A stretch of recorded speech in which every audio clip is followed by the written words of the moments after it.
So we are live, I think. No, we're live. So welcome, Dr. Jumesha Wade and Micah Rose Emerson. Hello. I will call her Micah. I have permission to do that, whether she says I do or not. But thank you for the permission.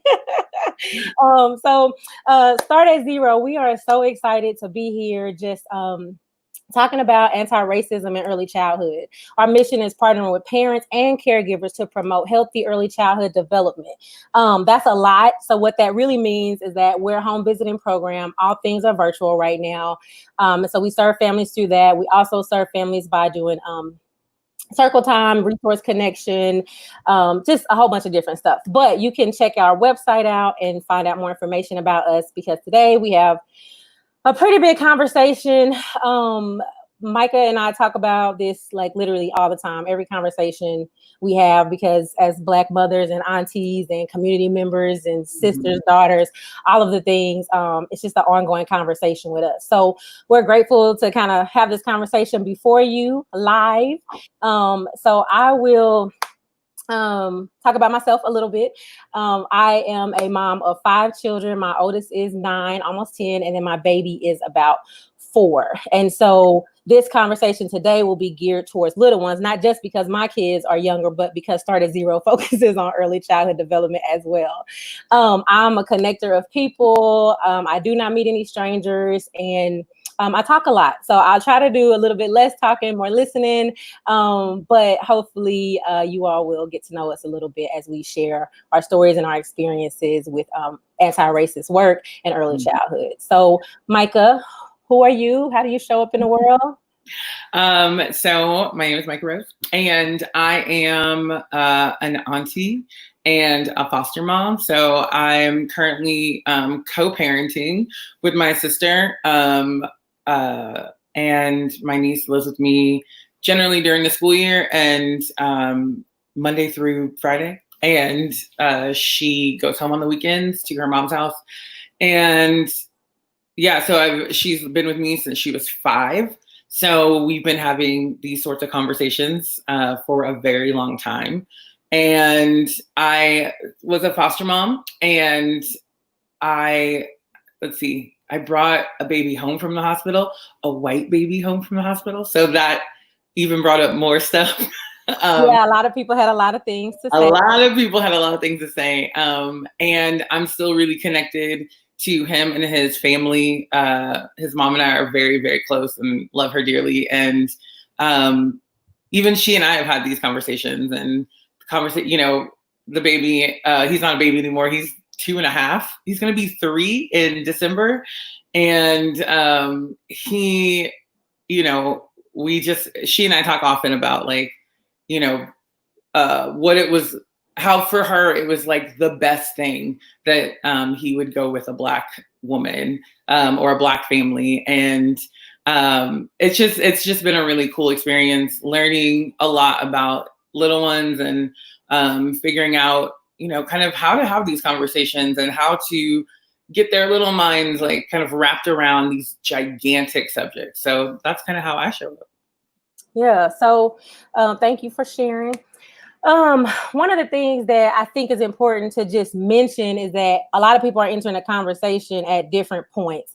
So some people, and then a lot of people have different thoughts. There's so many thought pieces and videos and books and live streams and all the things to groups that are popping up to address racism, and mainly because things are so heightened right now. They're not new, but they're so heightened right now that everybody is kind of jumping in to get in where they fit in. And so we already started having these conversations with parents, for parents, and to parents. So of course we can present the stats and do a bunch of different stuff, but I really wanted to come to our audience as parents, aunties, all the ways that we show up naturally in the world. And that is for me, in scholarship. But I'm taking that hat off a little bit today, just so I can be real with parents.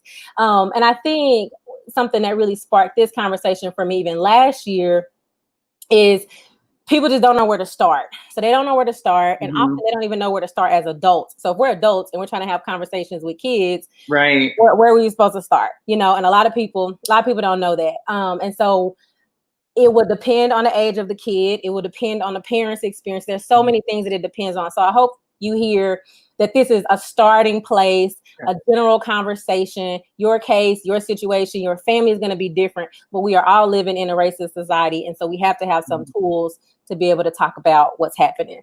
So, conversation for today. Why did you feel like it was important to have this conversation today with me? Why did you accept my invitation to talk about this? Besides the fact that you can't say no, because, you know. Right. I'm not allowed to say no, so that's something we have to work through. No, I really think it's important. So often we think, you know, if we just keep everything, we keep children colorblind, or we think that they are colorblind. And when I say colorblind, what I mean is that they don't see race or they don't see differences in people. And I think it's really important for us to know that they do, and they have since they were really small. You know, as we're trying to, if we're forward thinking, if we're thinking about what is our future holding, right? So we're in the middle of all this very heightened emotion, heightened awareness, heightened everything. I think it's really important for us to be willing to have these conversations with our kids. Otherwise, what happens is they grow up and they all of a sudden find themselves going, what, like, wait, what? Like, I didn't know this. I didn't learn this. I didn't see this. Like, no one talked to me about this. And they become adults that struggle and wrestle with these ideas. And I think it's wise to start young and just start planting little seeds and see how they grow. So I have a couple of examples of ways that like little kids said something, in particular white children. And like even at the time, I didn't necessarily know how to respond. Mm-hmm. So my first time was when I was in college, and I had got invited by a Black friend to like a Scentsy party or something like that. We're not advertising Scentsy here, but I'm just saying. I got invited to a party, and so it was at a white person's house, and she had a little kid, probably about 2 or 3. So he came in, and all of her friends that she invited were Black. We happen to be Black. So he said, "Why is everybody so brown?" And we immediately started laughing, and the mom immediately turned red, like, these are our friends. Yeah, these are our friends, and they're just here for a party, you know. And so, but I really didn't know what to say either, because I had I didn't grow up around white children. I grew up with all Black church, all Black family and school and all of those things. And so I just kind of laughed it off, and I was like, okay, I guess she's gonna deal with it later. And then, and then the next time, I was nursing my first baby, and I was a part of a mom's group. And so that mom came over, white mom, and actually a biracial child. So he came over, and I'm nursing the baby. He's about 2 or 3, and probably, yeah, for sure 3. And he says, "Mommy," because I'm nursing. He's like, "Mommy, does she have chocolate milk?" And I think in that moment, he was like, I think I'm about to get back on the milk, you know. Right. And so, he's like, you have to work this out. And she addressed it. She addressed it. She was like, you know, all mommies make the same kind of milk. This mommy just has brown boobies. And, you know, she explained it to him. And I was like, oh, that was good. You know, and I didn't have to say anything. But I still just like wasn't familiar with having these conversations. So what I'm finding is that we will talk amongst ourselves. Black people will talk amongst ourselves. Oh, this person was Black, and this person was Black, or this happened because they were Black, just in conversation. But then we're not talking to our own kids about racism, because it's just like what we deal with, and it's just a natural flowing conversation. But then the natural flow of that conversation doesn't like lend itself to little ears. And so a kid will start to notice different colors and just different characteristics about people. And the moms will be like, don't call the person white, you know, don't call the person, you know, because I'm thinking, and you could have other reasons too, I'm thinking that they don't want to have white people think that we talk about them at our house in negative ways. We definitely talk about them. And sometimes as we're dealing with racism and struggling with it, there are negative things that come out. And little ears don't always need to hear that. We don't always need to say the things, because we're trying to wrestle with what's happening, deal with very real emotions. So I'm trying to figure out, as I talk to parents, like, how do we have healthy conversations around race while also normalizing it, because that's who we are. That's how society is represented. Do you have thoughts on like how you've done that with Iona, how you're doing it with Liam? Because those are two, different ages, and you saw the picture of Liam, picking his hair. Yeah. How how are those conversations different between Black and white children? And I'll chime in too with some thoughts. Yeah, absolutely. Yeah. So, what's interesting about being a foster parent is that you are essentially co-parenting with the bio parent, as you're kind of working through some things to make sure that the little ones get back home. And so, it's really interesting because my goal for him was to surround him with love. And for me, that meant surrounding him with the people that I was connected to, and that includes my family, which is a predominantly Black family. We do have some, this sounds very strange to say it like this, but there are some other ethnicities that are present in my family, and like several different ones. And, I wanted him to just know that like love comes from everywhere, and that he can receive love. And so, my sister would babysit, and my niece and nephew would, play with him, or my nieces and nephew would play with him. And, then he'd go to a home with, with me and be connected to my friends who were majority white. And, and then I would take him to a home that was like majority Black. And so, I wanted for him to just kind of, and it was really intentional. And I think that's really key, is that we have to be intentional about kind of what we introduce kids to. I bought him dolls, and I bought him little, just things to kind of help him learn how to be nurturing. Cause I think oftentimes we forget, like, little boys need to learn how to give hugs and kisses. And that's another conversation. It is. But I got him dolls, and I would be like, "Where's your baby at? Go get your baby," and he would hold on to these little dolls.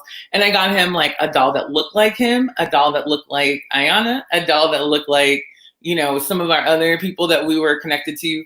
And he, loved them all, and he would pull them all to him. And so again, I wanted to normalize, you can love. Not only does love come from all these outside sources, but you actually have it in you, and you can love too. And so another one of the things that I taught him was to ask permission to touch Black women's hair. Yes. His baby talk. Right. Yeah. Because, he would, babies, right? They just grabbing at everything. And he would like grab my hair, or I would be getting my hair done.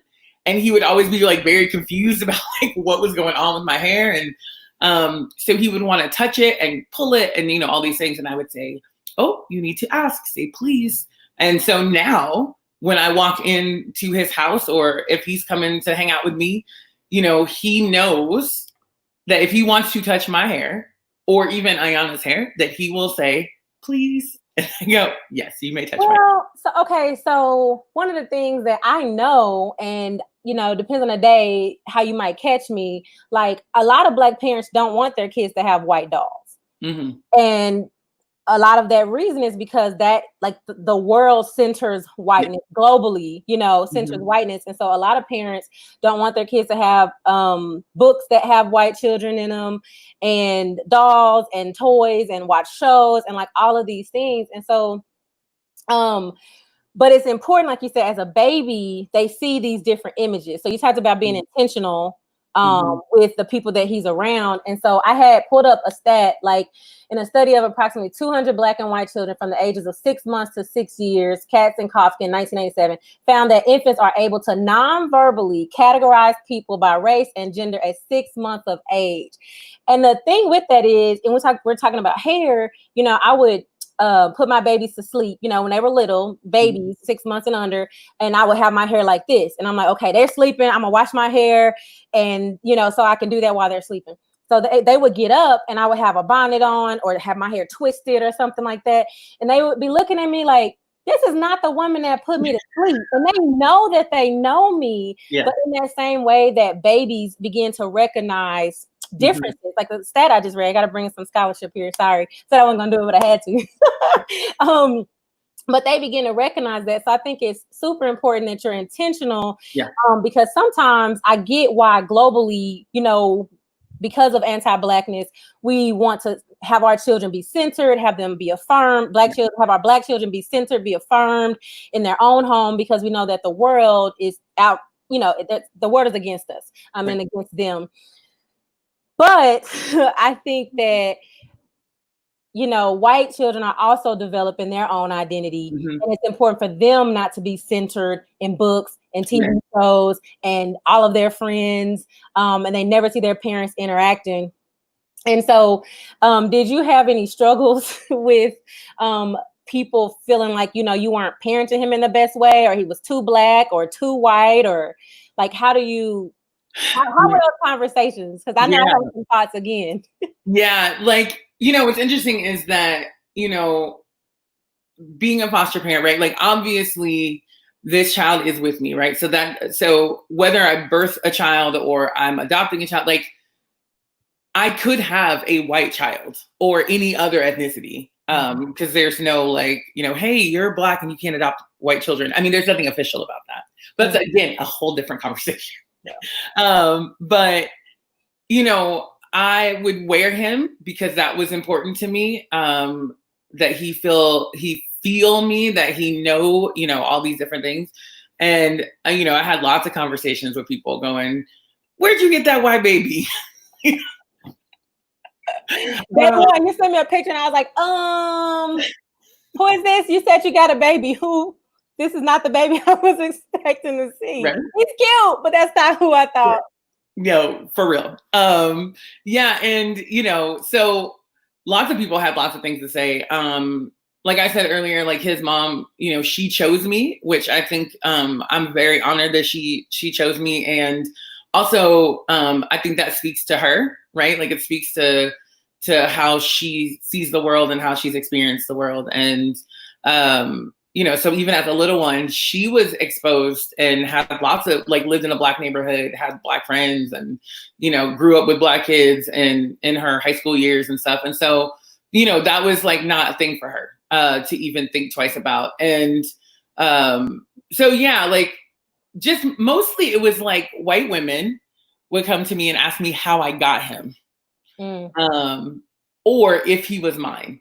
And that question, I think, based on skin color, right? Because as a Black woman, I could have a child who is super light skinned. I could have a child that is super, super dark skinned. So there's all these different, things that are happening with genes and, DNA and all that stuff. But it was always very shocking to me that they would ask me. And, again, his story is not necessarily mine to completely own and tell, but from my perspective, I wanted to, I just wanted to expose him to things. One of the things that was really hard for me though, was to, as I'm reading books to Iona. So Iona at the time was 7.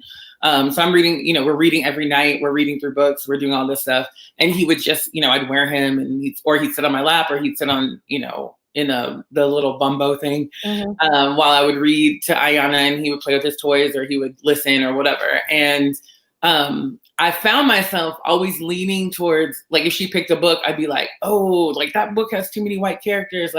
I can't read that. I would be thinking in my brain, I can't read that to you and him. So let's pick a different book, out loud. My solution was, let's pick a different book. And sometimes that was not going to work. She was like, no, I want to read about, so-and-so entering the 1st grade or whatever it was.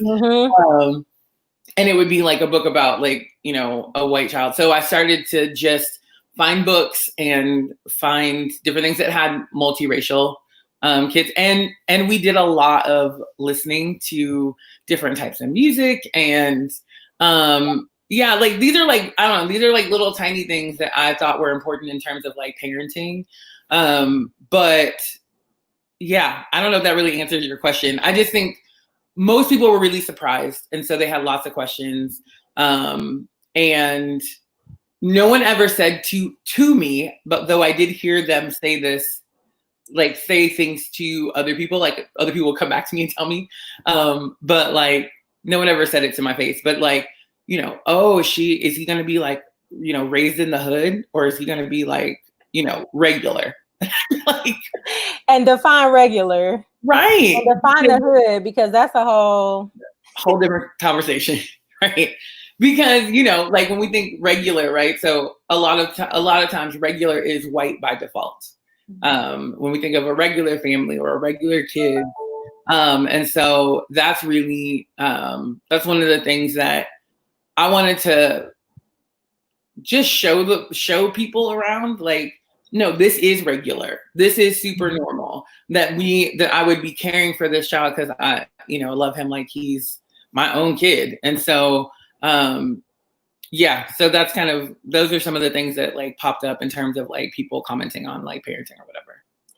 So yeah, one of the things I've been talking to families about is when to start having the conversations, and so there's this part about, how we just exist. If my circle of friends is already diverse, that's great. My kid is going to be brought into that. And I can say that my circle of friends is diverse, but who actually comes to my house? Who actually eats dinner with me? Who do my kids know to be my best friends? Because what I've found is that even parents that try to have this diversity, these diverse lives, when their children are inviting other kids to their birthday party, then they're only inviting, white kids, or they want it because they're in a diverse school, even preschool, to like, okay, we're here, so these friendships are going to automatically happen. Right.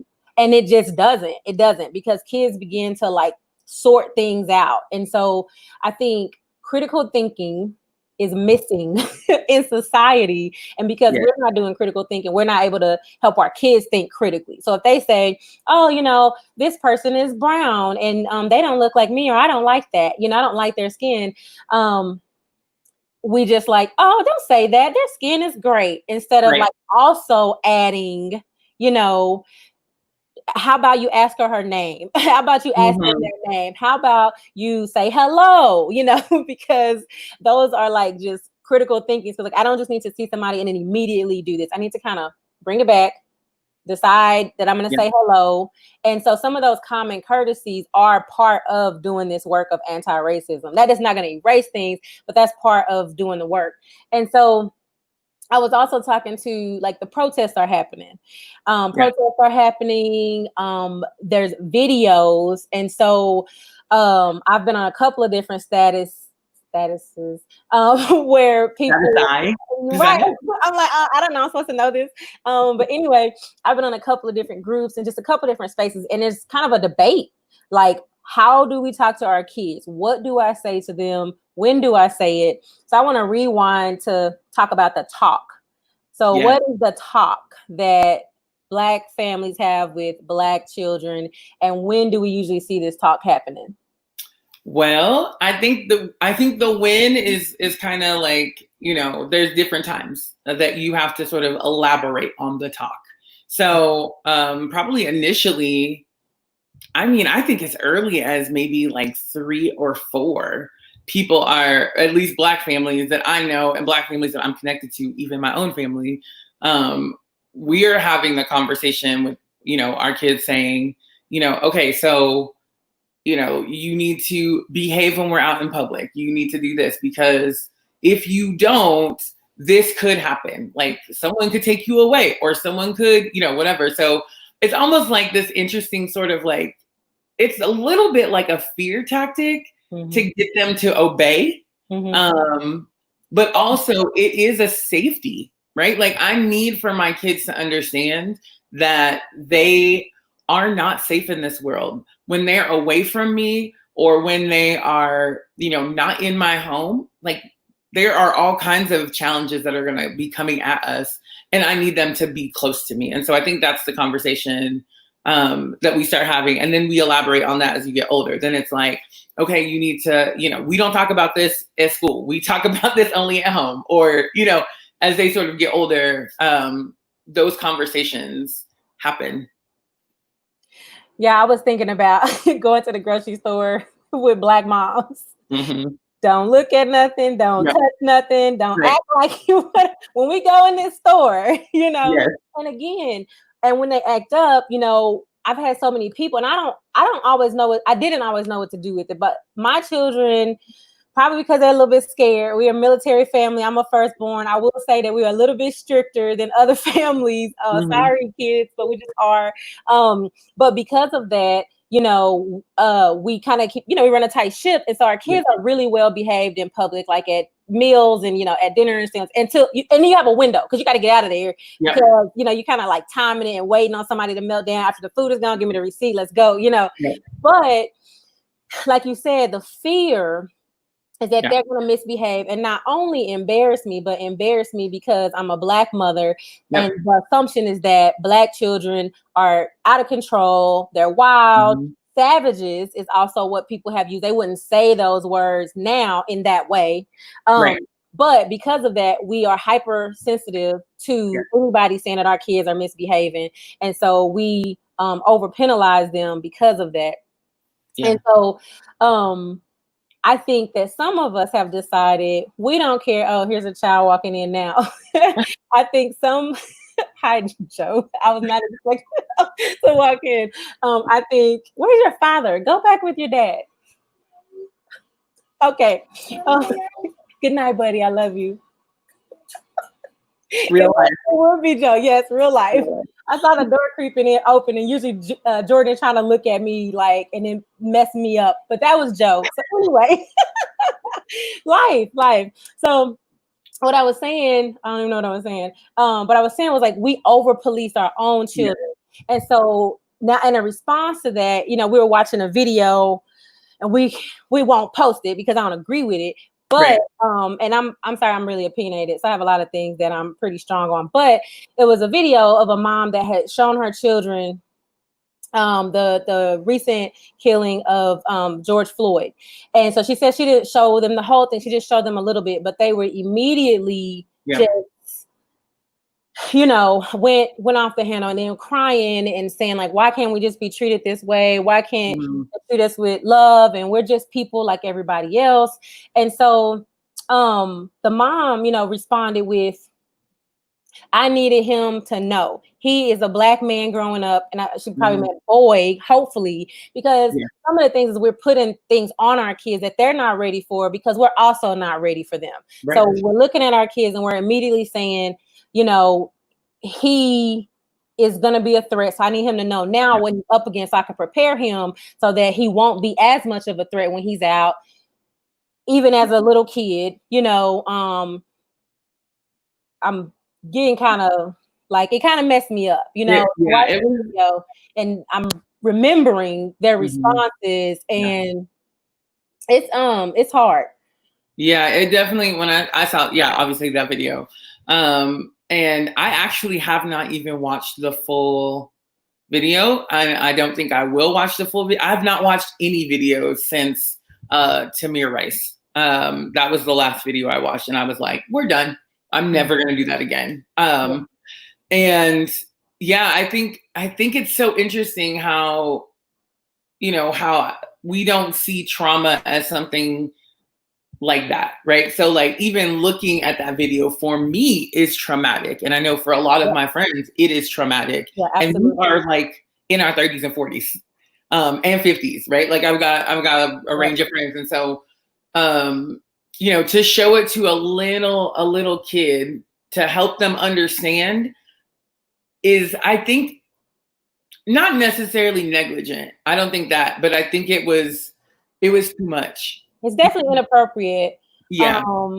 Because especially if you haven't had conversations prior. So not having multiple conversations about who you are, what your identity is, that you have dignity as a Black person, that no matter what is happening in the world, you are valuable. And I'm not saying moms aren't and dads aren't having these conversations, but what I'm seeing is we're not doing some of our just due diligence and that doesn't mean we can't, but we're not doing our due diligence to make sure that our kids feel worthy and valuable outside of all the noise. I'll just call it that. And so when they come to this, it's like, they don't see, and kids can't take the position of somebody else at that age. And so they can't say, if it was me, they just immediately like, Black people are bad. So, cause then you have those other conversations like, well, what was he doing? You know, what was he doing? Why did he even get arrested? If he had done this, just those same things we're telling our kids. If you go in the store, don't touch anything, don't do this, then you will be safe. That is not always the case. And that's why we talk about, like, you know, anti-Black racism. And so we can do all the things we can to prepare our children, to saturate them in like their worth and their dignity, and it still not be enough to actually help us have long life. Yeah. I mean, it's interesting. So when Iona was, she was probably 4. And I have the video. It's very funny. And I will post it every year because it's hysterical around the 4th of July. But she, I was talking to her about something, and all of a sudden her answers turned to, because I'm Black. She would do this thing in her head. And my sister pulled out the phone and just recorded it. And so I started asking her, like, why is the sky blue? She's like, 'cause I'm Black. With her little 4-year-old voice. It was so cute. And, you know, we worked really hard to make sure that she's like darker skinned than I am. And again, that's a whole different conversation about colorism and all what's accepted and what's not. We're at part 4 now, right? I know. I'm like, oh, how are we gonna do this? But yeah, like she, you know, we would call her Cocoa Puff, and we're like, oh, your skin is so beautiful. And we would talk to her about, you know, all these different things. And she'd be like, your skin is peanut butter, and your skin, because my mom was like real light skinned. And so, you know, we would talk about skin color, and we would talk about the range of skin colors and how beautiful they were. But we really focused on her and like how her hair looked and how, you know, she chose to dress herself. We'd be like, whoa, you picked out a good outfit today. That looks good, girl. You know, and we would have these conversations when she was like 2. I mean, we did this with all the kids. But she's like the most recent one. So I really remember having these conversations with her. And yeah, like we just were, again, I think it goes all the way back to intentionality and I don't know how to do this, right? Like I don't know how to do this well, but I think not responding to them, to kids, especially Black children. I mean, and even all children, but out of fear. And not having a conversation. Right. I was listening to a video today, and what they said was like the worst conversation is no conversation. Yes. And so even if you stutter and stammer when they ask you something, then you go Google or you go watch some videos, and we'll be posting and sharing some links this week and throughout this in this video feed, so you can go back and watch. You have to have the conversation though, and then you have to. The thing is, a lot of our kids are not growing up in ethnically diverse communities, and rightly so. Some Black parents are pulling out of those because children are doing their children harm. White children are doing Black children harm because they don't know. They don't know, and then it's brought to their parents' attention, and the parents haven't even addressed it, and so that's really hard. And again, we're having this conversation like binary, like white, Black. There's a whole lot. That's a part 5. There's a whole lot that we can also bring into this and intersection and all of that we just, you know, don't have time for today, but we'll continue it one of these days. But, you know, some more research that I was looking at, that kids that are 3 or 4 that are in ethnically different, in an ethnically diverse preschool actually started to group themselves. And you see, you know, the Black doll, white doll study and the blue eye study, like you see these different things. And so we know that children are doing this younger. And I guess we forget, or we just like, maybe we think our kids are exempt from it, or maybe we think we're doing a good job. Like I remember my kids, one of them, she was probably about 5 or 6. It's just running around her shirt off saying she was an Indian. And I'm like, wait a minute, what happened? And we went somewhere else, and then there was some food that smelled different. And then this is a horrible smell. This was another kid. And I'm like, oh crap, like I haven't. So we got home, and I'm like, hey, when we go places, people eat different kind of food, and that food is good, and you should, you know. And I was like, okay. He's like, what?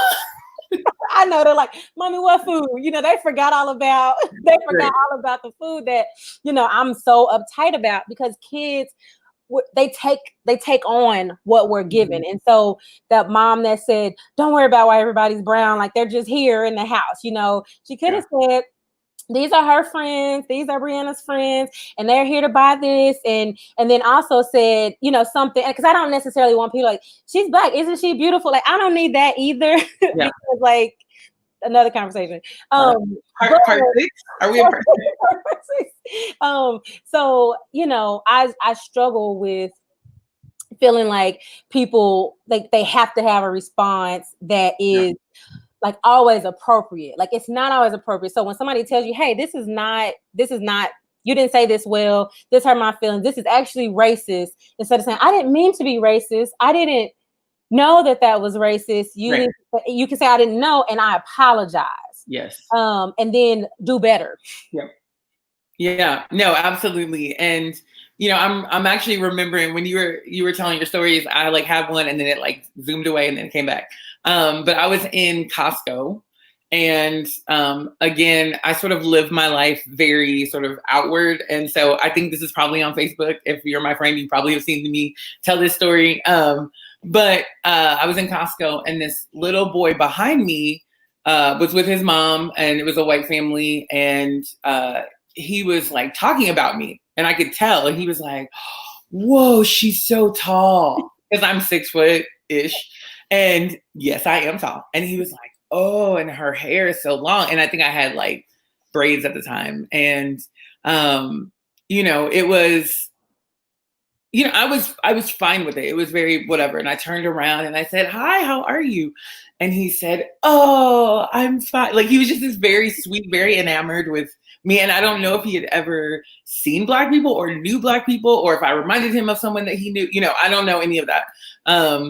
But I remember the mom going, well, we don't talk to people like that, or we don't do this and we don't do that. And I was like, oh, you know, I wanted to like tell her, like, don't tell him that, but that wasn't my place, right? Because I'm not, I don't know. Who are you? Right. Like I'm a nobody in the store, right? We're at Costco. But I did say, oh, yes, I am very tall and my hair is very long and you are so small and your hair is very short. And he's like, and my skin is white and your skin is brown. And I was like, that's cool, huh? And he's like, it's beautiful. And I was like, okay. And I was next, right? I mean, he was maybe, I don't even know, maybe 5, 6, 7-ish. I mean, he's small. I have a really hard time like knowing how old children are by their size because the kids in my family are all giant. So I just like, I don't know, are they 1? And they're like, that's a 5-year-old. But yeah, it was an interesting sort of moment. And I think often about that interaction and like where that kid is now. You know, that was maybe almost like 7, 8, 9, 10 years ago, something like that. And you know, that conversation is such a, I think it highlights kind of that dichotomy that we're talking about of like, don't mention anything about someone's weight, their hair, their skin color, like don't do that. And, you know, cause that's not okay. But really like kids just notice these things. And I think it's cool that they feel that freedom to say things out loud. And I think, yeah, cause I remember feeling or growing up and realizing like and feeling that the pressure to like not ruffle feathers, to not rock the boat, to just kind of stay under the radar when little ones are just out there and they don't care who hears them. They'll be like, you know, I remember taking, you know, kids or being in the bathroom or like or the restroom at a restaurant or something and hearing kids who were in the stall with their moms. You know, they oh my God, the worst. The worst. They're horrible. Because you're like, why are you saying this so loudly and so much? But I think that's one of the things that we can look to and go, okay, so kids notice things. Yep. Let's just start pointing them out and saying, hey, this is the time that we talk about this. And this is the time that we, you know, when we notice things, sometimes we just keep our mouths shut. And you then model it. Did you see how when we were in the store and I saw that, you know, very tall man and I didn't even say anything or, you know, whatever it is that you're trying to like teach. I think it's really important to model, which then leads to my like next sort of comment about, you know, who is in your house. I mean, that right there, you know, who do they see on a regular basis? I was at a friend's house. It's a white family that lives, you know, that lives in my old neighborhood. And the little girl, so it's she's 2, very sweet princess, just sweet as pie. And she was always kind of like about me, you know. And I was like, oh, that's interesting. And one day she came over to me and like brought me a toy, and then I played with her. And so we were like, you know, we were just playing, and I'm talking to her parents, and we're like hanging out and chatting. And you know, I'm thinking about like in 10 years, because these are people who are very dear friends to me, and I hope to be friends with them for like 100 years. But, you know, as I'm sort of entering into their home, like they're welcoming, they're, you know, oh, it's our friend Micah Rose, like it's our friend, you know, like, and so they're sort of modeling this like welcoming behavior that, you know, she almost has like no choice but to, oh, this is what we do when people come in our house. It doesn't matter what they look like, what they sound like, what they, you know, whatever, because her parents are like willing to model it. And when they're out for walks, you know, they're talking to everyone, and or, you know, obviously not everyone, but they're talking to their friends and they're seeing people. And so I think that's really important to do, to like just model those behaviors so that when you're out in public, it's not like the first time they've ever seen a Black person that's over 6 feet tall, or, you know, or the first time they've ever like seen, you know, someone who's an Indigenous person. Like, yeah, it's like, no, because I have them in my house. I have them in my space. We're reading books about them. We're, you know, they become our friends because we sort of interact with them, whether it's virtually or in person or all those things, any of those things. And I think this is like very foundational, you know, because we're not talking about 15-year-old, like, oh, you're noticing things. No, like I said from the beginning, we're talking about early childhood, you know, really 5, you know, pre-K and below. And so it gets tricky. Like, you know, we want to give them language. We give them language for everything. We talk about manners. We talk about respect. We talk about routines and like the things that you need to do to get yourself together, to go to bed, to take a bath.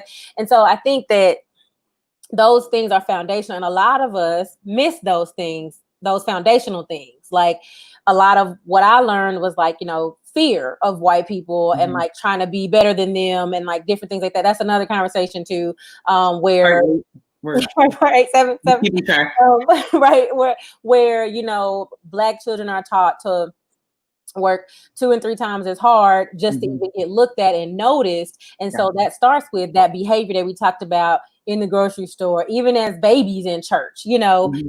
And so we are already, you know, have to model what we want to see happen. But then we're talking about this kind of individual level, but we know that this is not an individualized like issue. This is a global issue, like I already said. And so if we don't give children language and make it a way of life for them, like we talk about things, we address them, we don't run away from them, because the reality of it is parents are running away from a whole bunch of conversations. This is not the only conversation that parents are running away from. And so we don't talk about body parts. We're calling, you know, penis and vagina, pee, wee, all of these different things. And so this is a part of naming, you know, just like, and I would say just like we're teaching them these different body parts, we're actually not. And so because, and this is not to put like another layer of parents. I have 5 children. One just came in, as you saw.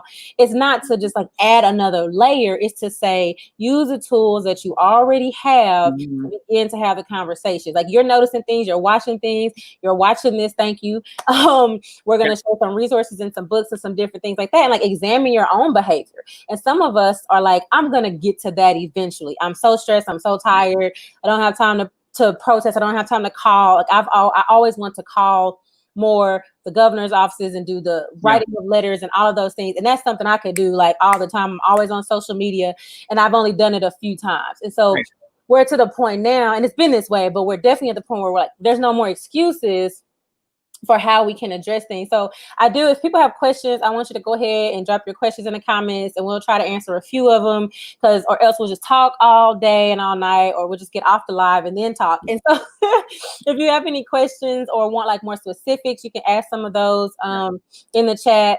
And then I kind of wanted to talk a little bit more about if the kids are noticing what's happening, and if they're, Mhm. you know, they are, whether you think they are or not. We don't usually have the news on here when the kids are awake, but I Right. might be scrolling on Facebook, Mhm. or they talk to a friend on Zoom, and somebody says, and they're, you know, they're doing different groups, and they say, well, this is happening. We went to a protest, and then my kids don't go to protests because we have our own reasons. But that being part of it, you know, that being part of wanting to go to the protest, participating in the protest, but then that's going to bring on a certain level of stress, even for little kids, because they might see you cry. They might see other people cry. They might hear gunshots. They might get tear gas. Like, these are all things that can actually happen at a protest. And so, and we're in a pandemic. I haven't even said that part of it, but we're in the middle of a pandemic as well.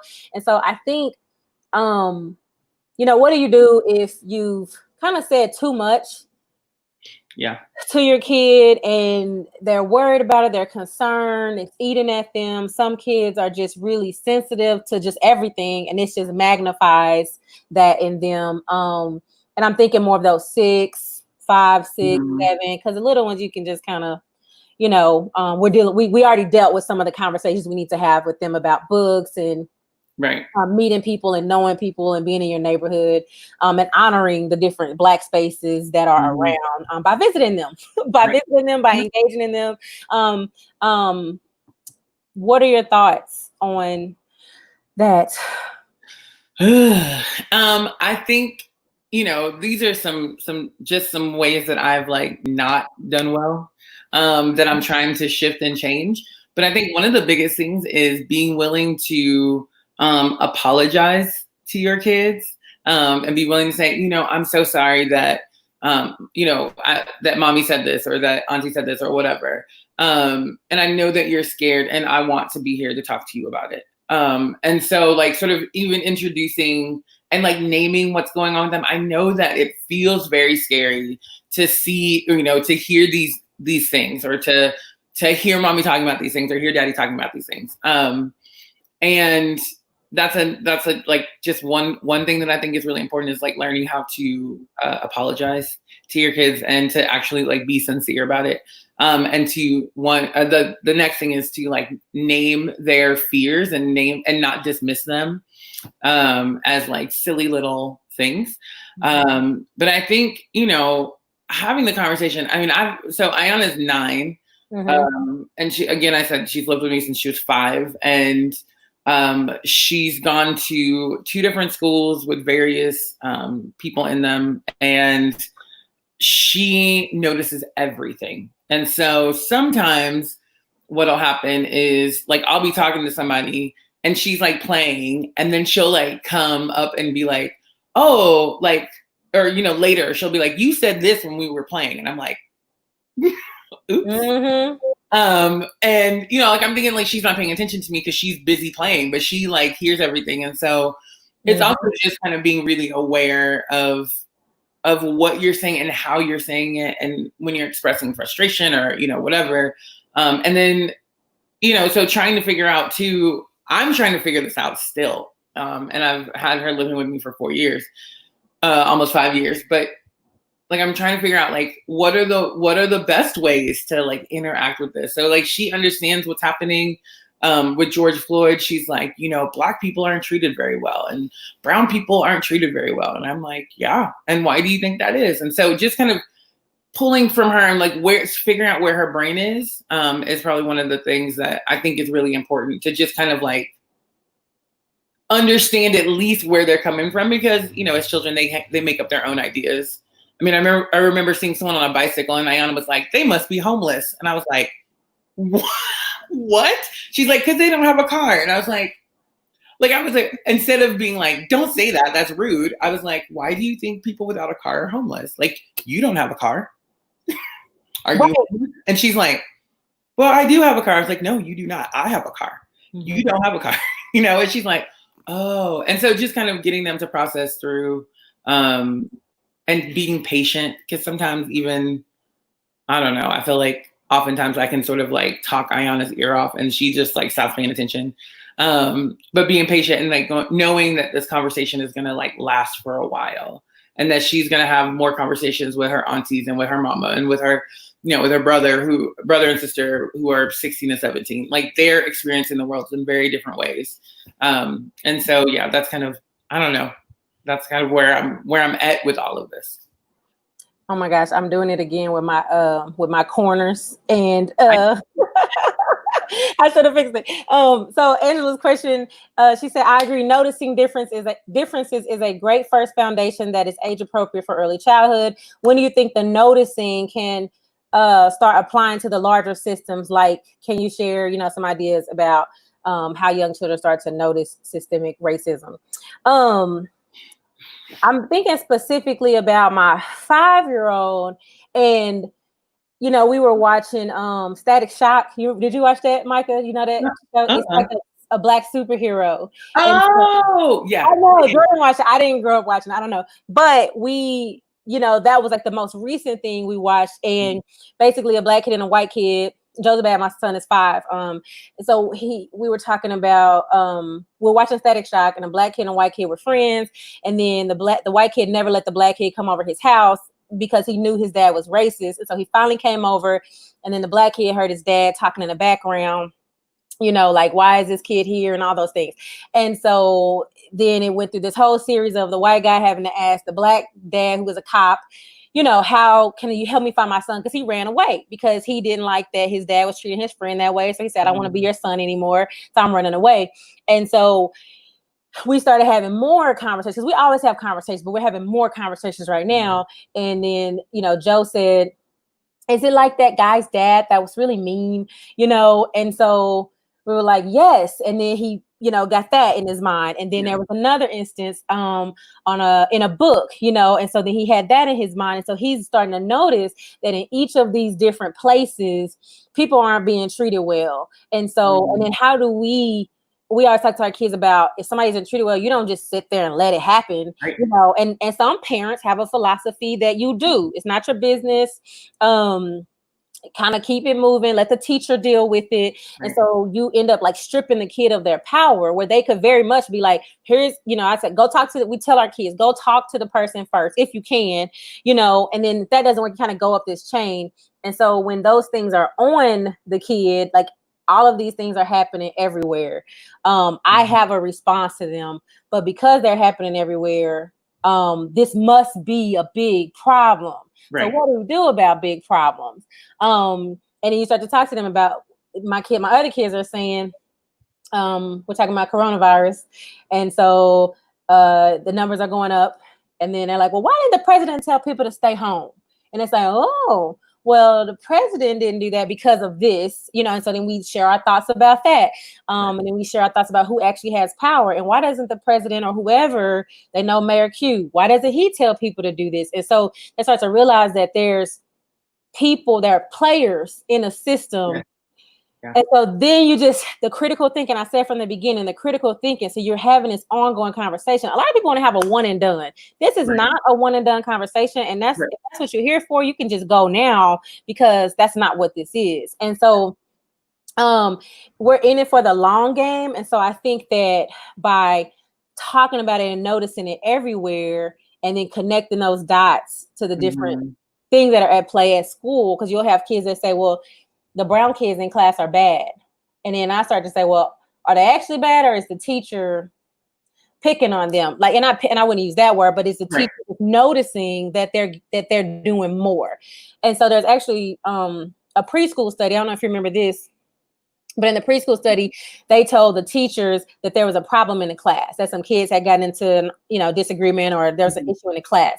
The teacher's eyes automatically watched the black kids in the class. And there wasn't even an issue. They just told them there was an issue. And so those teachers began to watch the black and brown children in that classroom. So they just, kind of put some probes on their eyes and all that kind of stuff that researchers do. So if that's bias up front, I can begin to tell my kids notice that the brown kids are always in trouble. Is it actually the brown kids, or is it the teacher? So again, having it as an ongoing conversation, naming the color, being brave about that, and then connecting that to whoever has power. And when you have power, what do you do with that power? How do you use that power? Maybe that answered it, hopefully. Yeah, no, I think that's good. I think, again, we talked about the individual, like we're telling stories about individual things. And I think that's really important to help kids connect. So it's not really individual, because we know as grownups everything is connected, but they don't know because they just learned how to, right. They just learned colors. Right. They're like ABC, maybe, right? Like they might not even know that. And so, I think we have to just continue to help them see, help them point it out, help them touch those little things that they actually have control of. And I think that's really great that what you're doing is having those conversations. Like Iona, in her class, there was a young man, I think this is last year, who, or the year before, sorry, it was when she was in first grade. And she was like, so-and-so was always sitting at the desk by the teacher. And I said, oh, that's interesting. What's happening in your classroom? Yep. And she's like, well, she's like, he likes to elope. And I was like, what does that mean to you? And she's like, run away. He likes to run away, but he has to sit by a teacher. And I was like, oh, so the teacher is keeping him safe. And she was like, yes. And then, there were other times where she's like, well, we all had to stay in the classroom because so-and-so did this. And I was like, oh, do you think that was fair? Or do you think that was the right thing for the teacher to do? What would you do if you were the teacher? And sometimes, she's like, I would get into a balloon and float away. And I'm like, oh, cool. But sometimes she will connect. And I'm like, yes. And then you begin to ask the kids, you can talk to the teacher about this if you have a concern, or and they'll say no. Some kids be like, no, I don't think so. You ask them why. Other kids are like, okay, I'm going to talk to her tomorrow. It depends on the age of the kid and and how much you've empowered them. And that's just important, that you can actually go talk to them. And if you don't want to talk to them, then I will talk to them. And then knowing that because I talk to them, things can actually change. So that's those actions that we can take. And so somebody said, thanks for sharing and touching on the, the things in the classroom, because it's important. And so we do have power in that space, and we have to tell our kids that they also have power in that space.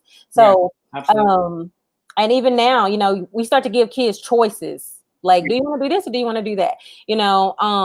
So parenting style comes into this a lot, and one of the things that I said in a group a few days ago was sometimes, adults have not learned how to cope, how to deal with racism, how to address it, how to care for themselves. And so because they haven't, you can't just be out here exposing kids to a bunch of stuff. They will be exposed to it. You need to be ready. But before we actually move into that, we need to address it. Get in a group, get some books. Start at Zero, share some adult books, a few, maybe last week. We can share it again this week, and we'll share it in the comments, where you can get a book and start reading. You can get to know your neighbors, get to know other people, get to know the actions that are being put forth. Donate to these different places that are doing it. So, but I think being anti-racist is active. It's active. And that activism looks different. It looks like starting a book club. It looks like going to a protest and talking to kids about these options as well. And then deciding as a family how you're going to address it. I think some kids have dropped off water to, the protest. Some kids have given money. Some kids have been in the protest, made signs. There's all kind of different actions that each of us must take, but the only issue is not taking action. I think that's really important to note that really, I think too, what if, and again, this is I'm very much an idealist, and I don't let too many people see that side of me, but I guess I'm telling the world today, I'm an idealist. But I just feel like if everyone takes the individual step to have the conversations, to be intentional about who's in your house, to be intentional about what you say about other people, be intentional about addressing your own biases. And this is for everybody, right? We actually can sort of shift the way that things are going. We can actually have conversations and that will change the world.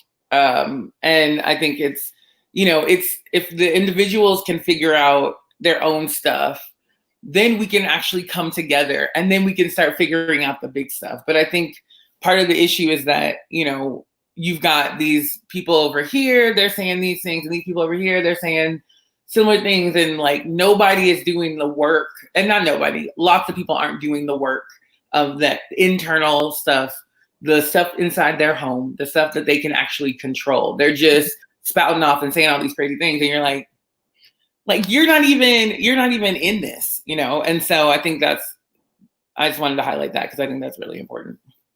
Yeah, and that we're all on a journey. Like I said, my kids have said things that I didn't expect them to say because I thought I was doing certain work. And even though I'm doing certain work, there's undoing, like I'm watching Disney movies and they say something that's sexist and racist. And I'm like, hold up, pause. Did y'all just hear what they said? What do y'all think about that? And then I have to go through this like logic train of we don't do that. So then the next time they watch it, because, I think that you need to become a critical thinker. And so you need to watch it, observe, think about it again. And then, maybe you end up disagreeing with me one day, but you've become a critical thinker and you're not just like letting things play. And I think that's important for kids. My kids are watching mindless shows and I'm like, stop it, stop it. Yes. And so a lot of adults, because we live in a racist society, we're not taught these things. You have to go above and beyond and out of your way to get some resources to like put the pieces together. There's plenty of books. There's plenty of like authors. There's, like I said, live streams and other streams of things. But where do I even start? Where do I start? And so I think for those of us with little kids, starting with some of the resources that we're going to post, Sesame Street just did a live. There's a couple other not a live, CNN and Sesame Street did a conversation that I thought was pretty good. And then sometimes kids are going to hear stuff that you didn't want them to hear. Yes. And it's okay to like rewrite that conversation. Just like if you say swear word, cuss word, whatever you want to call it, and your kid goes and repeats it, you fix that. You like, I don't want to say this in front of them because of this. In that same way, decide how you're going to address things when they come up. So again, this was like literally an introductory kind of conversation. Barely.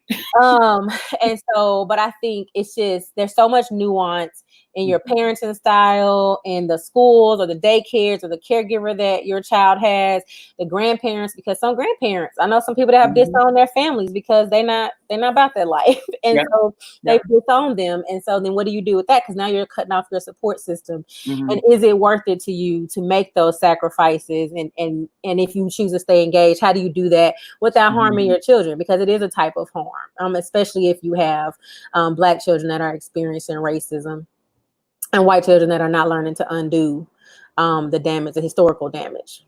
Yep, absolutely. That's right on. Yeah. So I don't even have anything to add to that. I was like, I'm thinking about like, what do I need to undo? Where am I complicit? Yeah. Yes, that's so good. There's undoing. Yeah. So any final thoughts? I just think one of the most important thing is to educate yourself as a parent, just understanding stuff, and be ready because the conversation will not stop. I mean, even when the kid is 15, 16, 17, I mean, I've been talking to my nephew recently about all the things, and he's 17 years old. He will be 18 in like 5 months or 4 months. And, I'm still having the conversation with him and he's still processing, he's still learning. And so, I just feel like, reading books and getting information and having conversations and not being afraid to look dumb and be willing to apologize. Those are like, I think the most important ways of existing. And especially during these times. Yeah. I think, there's a lot of people just without hope and they feel powerless. And like, I think I've all of a sudden, I have my days, I have my days where I'm just down, I don't know what to do. Yeah. But I think sometimes I'm like, okay, we've been doing this. And so we're going to keep doing this. And hopefully there's more people that are for us than that are against us. And that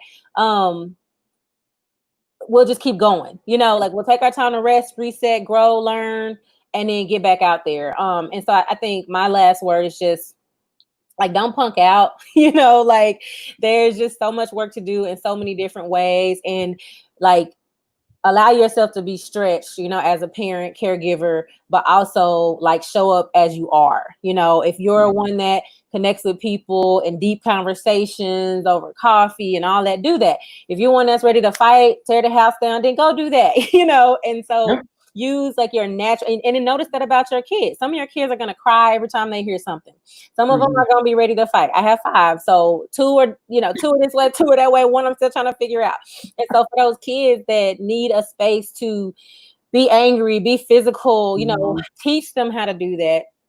And then for those that are a little bit more internal, you're going to have to check on them a little bit more to figure out what they're thinking and what they're feeling. And I noticed this, that my kids were this way, even as really little ones. You know, they're older now, but those patterns haven't, the essence of who they are hasn't changed. So before we are, I don't know how this works, but I really wanted to address this question that Claire asked. Oh, I didn't see it. Let me come back to it. It just popped up. Okay, go ahead. So I want to say, so the question is, who have been your mentors as you navigate these crucial conversations with your kids? And I will say this, and you know, I'm not doing this because we're on this live together, but I think Jumesha, you have been one of my mentors. Really? For real, like in this space, right? Like I've never had, becoming a foster parent, that was, I was a foster parent a couple of years ago. I'm still in the space and in that world. But like, I didn't know how to raise kids. I didn't know how to like even talk to them. And so watching you with your children for the last, I don't even know how long we've been friends, 6 years, maybe. Just kind of watching you interact with them and watching how you talk to children and not just your children, but like lots of different children has been really helpful for me to dive into, oh, okay, we're going to have these conversations. Okay, this is how I'm going to have it. And so a lot of my parenting is like modeled after like how I saw you do stuff before I even had kids in my house. Well, thank you. Let me see. Who has been a mentor? I mean, I think sometimes it's hard for people to mentor me. Does that sound bad?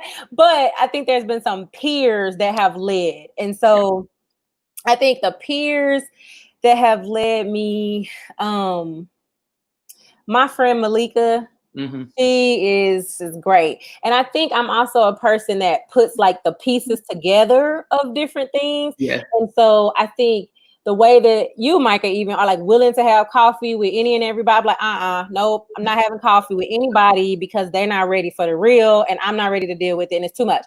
But I think I took a piece of that. I took a piece of Malika trying to figure out like who her authentic mom self is. Like, I thought I was this kind of mom, and actually I'm not that kind of mom, and I'm okay with that. And then I think, shout out to my husband because he's super dope. And I think that his like way with children, he's so patient. He is really good at explaining things, and then tying them together. And so he's been really great.